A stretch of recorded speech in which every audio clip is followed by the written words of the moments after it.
Major support for these programs is provided by Bank of America Merrill Lynch and Perfect Building Maintenance, New York Community Bank, Kilroy Architectural Windows, New York's Window Company, Greenberg Traurig, LLP, M&T Bank, Chase Commercial Term Lending.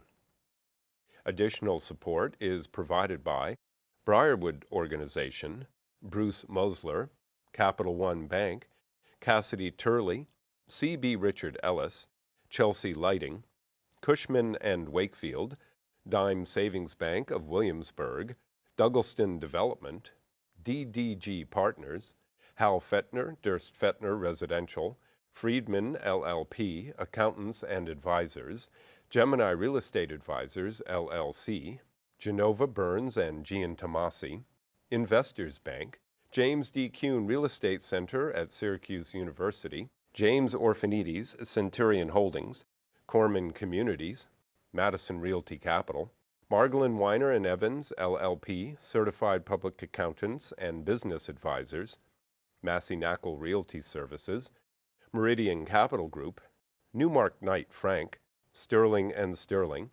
SJP Properties, Stonehenge Partners, the Wickoff Group, Urban American, and Ackman Ziff Real Estate, Ariel Property Advisors, Eastern Consolidated, Essex Capital Partners, Goldman Properties, Moynihan Group, Muss Development, RAL Development Services, the Spandrel Group, LLC, Rosewood Realty Group, Terra CRG, Triangle Equities.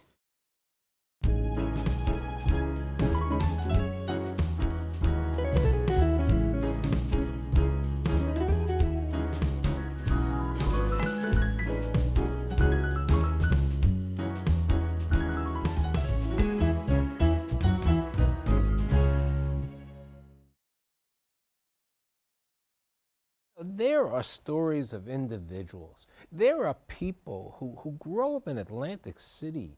There are people who go to Cornell, NYU, and they become legendary agents, you know, for people in the entertainment and for the literary world. And then they become major supporters of the State of Israel.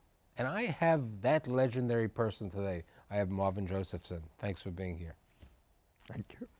So Marvin, we were talking when we got together about your parents. Tell me about where they came from. Well, my father came from Romania, a place in Moldavia called, I thought it was Iași, which is the major city there. When I actually went to find his birthplace, I only had to find out after I went to Iași, and he wasn't from Iași, he was from a little town 35 kilometers away. When he was there, that was a 2-day journey. My mother came from a very small town in what was then Tsarist Russia. I've been there also. It's called Borisova, and it's between Bialystok and Grodno. Bialystok is in Poland. She always said she was from Bialystok. And Grodno is in Belarus. Now, how'd they end up in Philadelphia? I believe it's because my mother's, as far as my mother was concerned, she was in the classic pattern where the boys went first, made some money, sent for the younger kids and the girls and the parents. And the first 2 boys who came lived and made their money in Philadelphia. How my father got to Philadelphia or where they met, I'm not sure. Now, when you're born before the Depression, and your parents are now living in Atlantic City. Yes, they owned a small women's dress shop. And you were saying to me that your mother was the true entrepreneur. She was... Well, she came, her brothers were very aggressive business people. My father, who had a great mind and should have been a college professor, but of course he didn't have the opportunities that I have had and that my children have had. And business just wasn't his thing. People loved him, and he was a great picker of horses. Yes, I noticed that. He liked the horses at that time, right?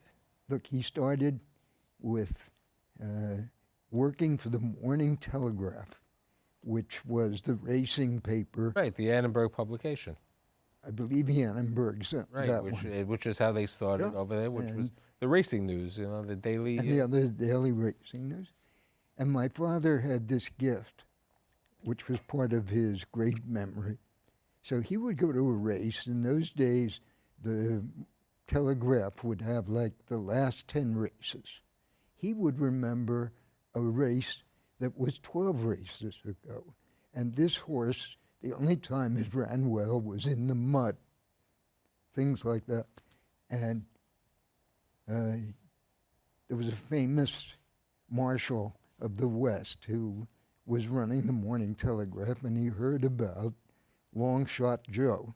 That was my father's nickname, because he worked, well, at one point I know he worked for Bill Paley's father in the cigar business. He had one of the best jobs I ever heard of.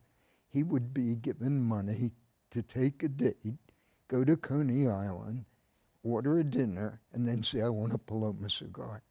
And they would say, well, we have all these other cigars, but we don't have Paloma. So they would then have to send out to another restaurant to get Paloma. And of course, 2 days later, a salesman from La Paloma Cigars would show up. That was his job. But I never believed these stories, but we lived in Atlantic City. And one day, my brother, younger brother, was at a convention acting as an usher or something. And some old newspaper guy said to him, Josephson, is your father Joe Josephson? And he then went and confirmed all these stories. And he ended up writing a column, ghostwritten for him, but he did the horse picking, that the column in the Telegraph was called Long Shot Joe Picks. So Pop had an interesting background. Now, you were telling me when you were growing up, you worked in a deli. You worked in the clothing store with your mother and dad. No, I didn't. I would just be there. Oh, you'd be there. And notice that my father always screwed up the sale because my mother was telling somebody how this makes you look younger, thinner, whatever, and he'd come over and say, "What about 30% off?" Drove my mother crazy. Now you mentioned something about the delicatessens and the cleaning of the shrimp. Yes, as you probably know, shrimp is not a kosher food. I stopped eating shrimp for a different reason, which was I was cleaning shrimp, and I thought I never ever want to eat whatever this thing is. So okay, it's 1945. VE, Europe had been... VE was passed. Was passed. I graduated high school, and I immediately was in the Navy. Now, you get into the Navy, and you want to become a pilot, and what happened? Yeah. I was still, by the way, in boot camp when VJ Day came. But I applied for to be a naval pilot, and you had to take a physical. And I understood one thing. He said I had some curvature of the spine, so maybe I couldn't sit for long. But they also do have flat feet, so you can't be a pilot. So now, you do training where? You said to me you joined the Navy as a seaman, and you stayed... No, I was in a special program. It was called the Captain Eddie program. And of course, I had no idea what this was about. Today, every kid would know it was about electronics and radar and things like that. And you had to have a certain score on the intelligence test you took. And if you did, they offered you could get into this program. And so I entered the Navy as a seaman first class instead of just seaman second class and then apprentice seaman. So I was the equivalent of a corporal in the Army. But I was still in basic training, but I was getting paid a few bucks more than my fellow inmates. And you said to me part of your role when you were in the Navy was to get these other soldiers. Well, that's because the Navy said to me, we're not going to send you to this expensive school unless you sign up for 3 years. I said, I signed up for the war, not to be in the Navy. So that's when they sent me to Bainbridge, Maryland. And I was appointed a section leader to help process all the millions of sailors who had higher points than I did. That's how you got out. If you got so many points for every month, you went in combat and so on. And subsequently, 14 months later? Yeah, my points came up. But I learned enormous things in the Navy because Atlantic City was really a very small town. It had glamour. It had, there's Boardwalk Empire on HBO. But I didn't really know anything about the world and people and how you got along with different types. Because in Atlantic City, Italians played with Italians, blacks were somewhere else. The theaters still had colored sections, and Jews played with Jews. Anyway, I got into the Navy, and I was the section leader, and we had a wave that was a female Navy enlisted person. And she was part of this section. And one night, but a number of times I said to her, you're showing up late every morning, and I'm responsible. So I have not reported you, but if you keep doing this, I have to report you. She said, okay. But then, of course, she didn't show up again. I did report her. The next thing I knew, I was put on court-martial. What I didn't know was her boyfriend was a lieutenant commander, and we called them Mustangs. They'd been enlisted men before World War II. Now he was lieutenant commander, like a major in the Army. So she said, why did he do this to me? He said, I'll get even. Fortunately, I'd been playing cards with an ensign who was the duty officer. And yes, I had left an hour early because we had all finished our work for that session. And I said to the ensign, sir, you remember we were playing cards last night? Yes. And I said, and that I was there until midnight? He was beginning to get it. He said, yes. I said, would you please talk to the lieutenant commander and explain that you and I were together? That was a big lesson. A very big lesson. And so how do you decide to apply to Cornell? Because as you were saying to me, it was a difficult time. Everybody was applying for colleges. Michael, we had Cornell in 46, sorry, 46. You had all these guys coming back. Some of them were now sophomores, but they'd been majors or even lieutenant colonels in charge of battalions. And it was just an unbelievable crush. And the schools had a patriotic duty to take everybody, maybe even a legal duty, take everybody back who'd left for war. And I am also now a veteran. Now, what happened was you said to me, you sat at the admissions to get accepted. Well, I had been on the waiting list because I had applied before I went into the Navy. And that, I think I was the only place I applied to, but I decided there was nothing to do but go to Cornell. And this was August of 1946, and school would start early September. Now, you told me the years at Cornell were interesting, especially since they were older guys, limited amount of women. So, the same number of women that normally would be there, but all these extra guys. These extra guys. And by the way, the reason I got in was I literally sat in the reception area of the admissions office for 3 or 4 or 5 days, and one of the ladies, secretaries in those days. Took pity on you. Absolutely. And that's how I got moved from the waiting list to the accepted list. Now, you were involved with the school paper, and you were writing. But that I became managing editor of the Cornell Daily Sun, and the business manager was one of the Johnsons of Johnson Wax, and somebody else was the editor-in-chief. So I was number 2 on the editorial side.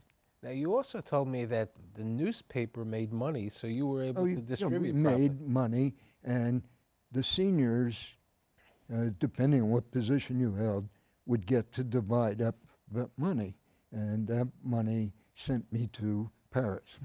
And in Paris, you went to Paris and you had an interview. Let's talk about the interview in Paris. You know, with your very your language. I don't think I mentioned this to you. The very first night I got to Paris, and I'd come by boat, and I'd gone to a little hotel room because I had very, very little money. And I hid my passport under the mattress, classic. So I then go out for a walk, and suddenly there are 2 guys. They look very mean, and they're yelling at me in French. And I, of course, had studied, not of course, but I'd studied French in high school. I studied French at Cornell. Couldn't remember a single word. I could read, but I couldn't converse.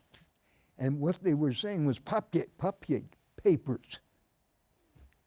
I hit one of them, ran into a cafe. They followed me, and they were undercover police, Corsicans. And they were under strict orders, as I found out. They had killed an American tourist the week before for the same kind of reason. And so they had new orders. The Americans are really dumb. Don't shoot them. So they took me to the police station where somebody spoke English. But then you had an interview, right? Yeah.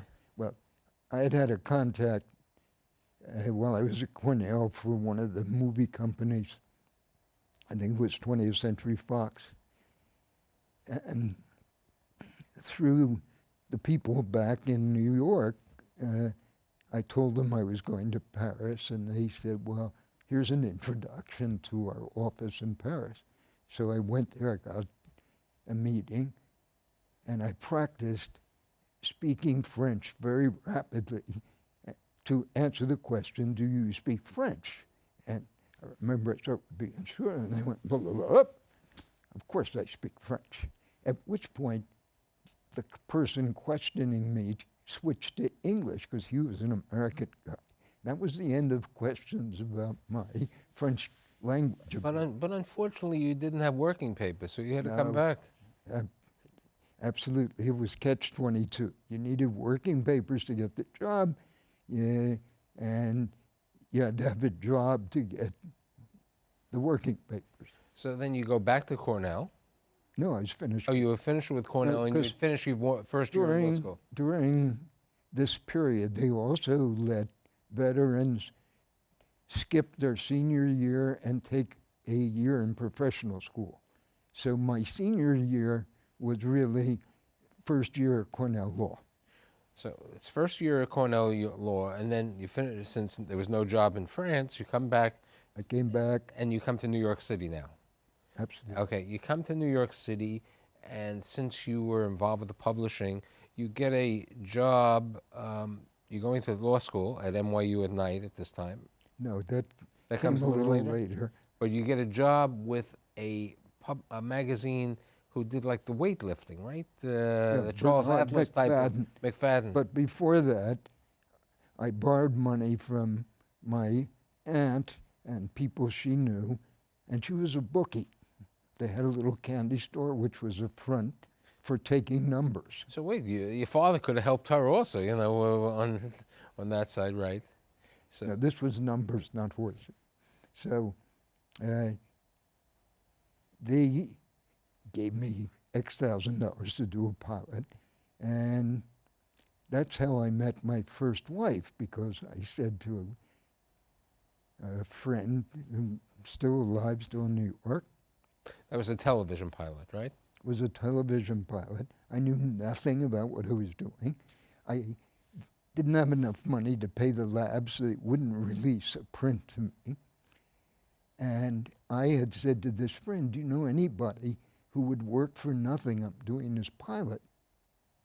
And turned out to be the lady that I ended up marrying 4 months later.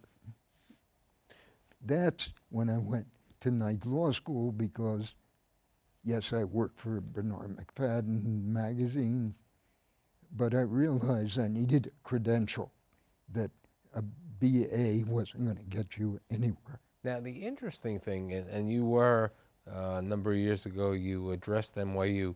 NYU, most of the students, a good portion, went to school at night, and the professors worked during the day at different places. Yeah, and they were a great bunch of professors. And at that time, you know, NYU law at NYU were not considered what it is today. No. With regard to that. Not only that, a couple of years ago I was inducted into the Order of the Coif, COIF, which is for people who are not honorary inductees. You have to be in the top 10% of your law school class. So I got to address these students, and I had picked up U.S. News and World Report that particular issue was ranking law schools. And I had the great pleasure of seeing that NYU was number 4 that year, and Columbia was number 5. So I'm trying to explain to them how I couldn't even get an interview because they only interviewed people who were Ivy League. I said, well, I went to Cornell. No, you have to have graduated from an Ivy League law school. And they all got it, but they found it hard to believe that somebody wouldn't interview an NYU law graduate. Look Magazine, how do you get to Look Magazine? That was a job, I don't remember how I found it, but I worked for the circulation department, and I wrote a newsletter for the circulation side of the industry. And we would send this out to all the distributors around the country. And the front of it was excerpts from the next issue of Look. I think it came out every 2 weeks. And on the back was my newsletter, bringing up to date about who just got promoted in this distribution company and that distribution company. When you're at NYU, you go to one of your professors and about a job which was originally at NBC, correct? No, that was the general counsel at Kohl's magazine, and they published Look. Right. And I got to know him while working there, and he was literally very kind, and he made a number of calls for me, and one of them was to NBC. And the lawyer at NBC said, look, kid, we don't have an opening, but CBS has an opening. And he called his counterpart at CBS, so I got an interview. Now, but you told me it was interesting. He said to you, if you go on the interview, people carry, today a lot of people wear lapel pins, with the American flag. You were wearing at that time an Adlai Stevenson. Showing I was a Democrat. And this was the CBS guy who interviewed me, and he said, look, you're fine as far as I'm concerned, but you have to see one other guy. He's a rock-ribbed Republican from Indiana. We later became friendly. But he said, you have a choice. If you walk into the meeting wearing your Adlai Stevenson pin, complete with the sole of his shoe with a hole in it, that was his symbol. You're not going to get the job. So I took my pin off. So you decided to yeah. Economics was, that's right, the principle over there. So now you're working for CBS. Now this is CBS Corporate. This is Bill Paley's? No, this was CBS Television. CBS Television. There was corporate, there was radio was much bigger than television in those days. So what was your job at CBS Television? Well, in those days, I don't know how it is today at CBS, you had two departments. You had business affairs. Some were lawyers, some weren't, but they did the negotiating. So if you were an actor they were hiring, or a producer, whatever, they would deal with the agent for that talent, negotiate a deal, send legal a memo saying prepare a contract. So we were like the slaves. You know, we were there at 10, 11 o'clock at night drafting contracts, but never meeting anyone, not even other lawyers. So then what happens one day? You're telling me that one day you have to go down to the printers. You know, the printers was an interesting. That had to do with CBS was filing an application to own a television, get a license for a television station, and you had to prepare a 100-page prospectus to send to the FCC, and it had to be there the next day, and I was borrowed from CBS Television to, in effect, proofread it. So you went down to the printer, and I had the original version, but I'm not looking at the typeset version, and I was proofreading. And I drew all-night duty, so I worked in the day, I stayed there all night. The printer had a shower because they did this kind of thing. The printer always, and they had food and they had everything, Yeah. the printers. And I took a shower, I went back to work. Then a week or so later, I turned in my expense report, and I put down $10 or some number like that for dinner. And my supervisor said, Marvin, the limit is $6 for dinner. I said, but I really spent 10. He said, don't be stupid. Put in $4 for taxi rides. I have no problem with that, but I can't approve $10 for dinner. I decided this is not really the kind of place I want to spend the rest of my life, although CBS was considered a plum place to work. So, so that was the genesis for you to go out on your own? It certainly put it in my head that wouldn't I be happier running my own business, but I had no idea what that could be. And I got friendly with a guy, not a lawyer, but he was in the business affairs department, so he did know people outside. And we talked about leaving, and then he said to me, look, on second thought, why don't you leave first? And I'll give you these introductions, and I'll be better positioned to find some more introductions till a few things happen, then I'll join you. So now you're how old, 28 at this time? Yeah, I'm 28. You're 28 years of age, you're married, you have 2 children. Twin girls. Twin girls, and you have to start a new career. Well, I thought that I had clients to begin with, but what I didn't understand was that he had told them how I knew everybody. And he was giving them this big sell, knowing it wasn't true. Next week, we'll continue this story with Marvin Josephson and tell us, because it's a perfect time, how you start your business. See you next week.